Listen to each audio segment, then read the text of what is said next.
Today's video is about a man named Jonathan who was untouched by the negativity of other people. No one can insult me because I do not want respect. No one can defeat me because I have given up the idea of winning. How can you defeat me? In a busy city, there lived a man named Jonathan who possessed a remarkable and seemingly magical ability. No one could insult him.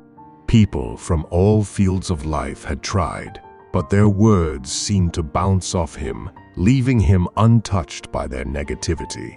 This extraordinary trait was not something Jonathan had acquired overnight. It was the result of years of introspection and self-discovery. As a young man, he had struggled with low self-esteem and often felt hurt by the unkind words of others. He decided to embark on a journey of self-improvement to build a shield of self-worth that would protect him from the barbs of insults. Jonathan's journey began with self-reflection. He spent hours in quiet contemplation, seeking to understand the root of his own insecurities.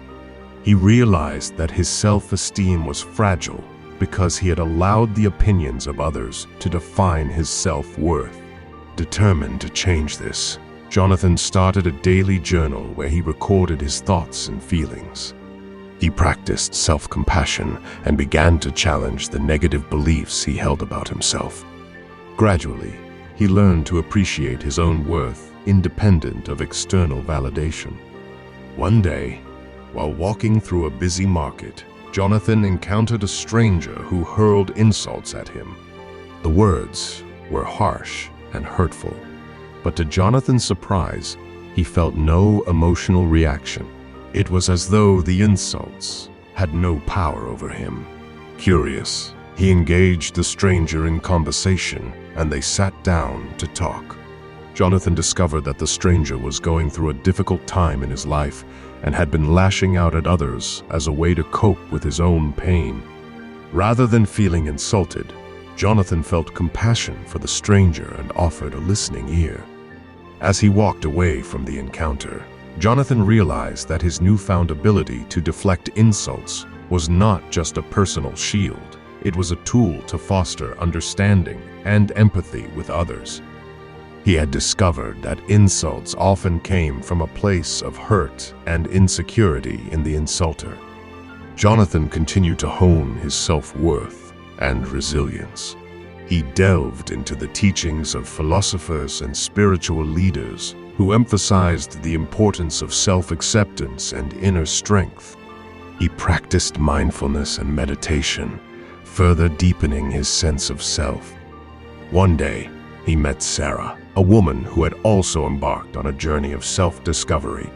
They connected instantly, sharing stories of their personal growth and transformation. Sarah was intrigued by Jonathan's ability to remain unaffected by insults, and she asked him to teach her his secret. Jonathan agreed to mentor Sarah, guiding her through the process of building her own shield of self-worth.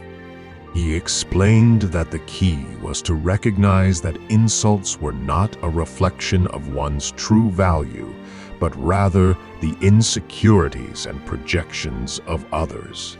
He taught her to respond with kindness and empathy, rather than defensiveness or anger. As Sarah embarked on her own journey, she too began to develop the ability to remain impervious to insults. Together, she and Jonathan founded a support group for people seeking to strengthen their self-worth and resilience. They shared their stories and techniques, creating a community of individuals who supported and uplifted one another. Word of their support group spread, and soon people from all over the city came to seek their guidance.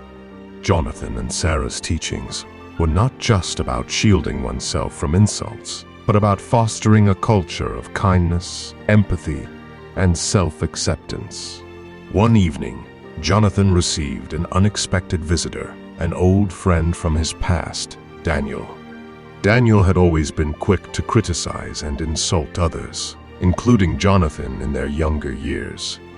He had recently experienced a series of personal setbacks and had come to realize the impact of his hurtful words on those around him. With humility, Daniel apologized to Jonathan for the pain he had caused in the past. Jonathan accepted his apology with grace and forgiveness, explaining that he had learned to let go of grudges and hold on to his own sense of self-worth. The encounter was a powerful testament to the transformation that could occur when people chose empathy and growth over negativity. Years passed, and Jonathan and Sarah's support group continued to thrive. The city became known for its culture of kindness and resilience. Insults had lost their power to hurt as people learned to respond with understanding and compassion.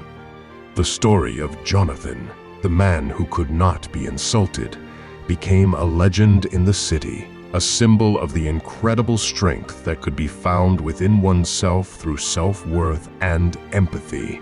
His legacy lived on not only in the shield he had built, but in the countless lives he and Sarah had touched, reminding them that no one could insult their true worth. In this time of contagious insults and flaming on social media, Buddha has good advice. If I do not get insulted, then the anger falls back on you. Buddha says, you have just cursed me and been angry with me. But if I do not accept your curses, if I do not get insulted and angry in return, these curses will fall back upon you, the same as the gift returning to its owner. You can choose to be insulted. You can choose to not take in the comment and not let it affect you. And for these reasons, no one can insult you without your allowing them to do it. No one can continually insult you or hurt your feelings without your permission. No one can make you feel inferior without your consent. In today's world of instant tweets and social media, insults propagate almost with a flaming will of their own.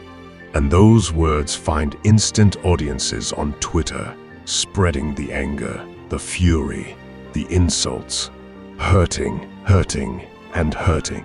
Even though we know that responding to an insult could escalate the anger, it's extremely difficult to resist. We may rationally know that the insulter owns the insult if we don't accept it. In karmic terms, they own the bad karma. If we respond in kind, we own the bad karma. If you found this video helpful, remember to like, subscribe, and share it with others who may benefit from these insights. Thank you, and have a great day.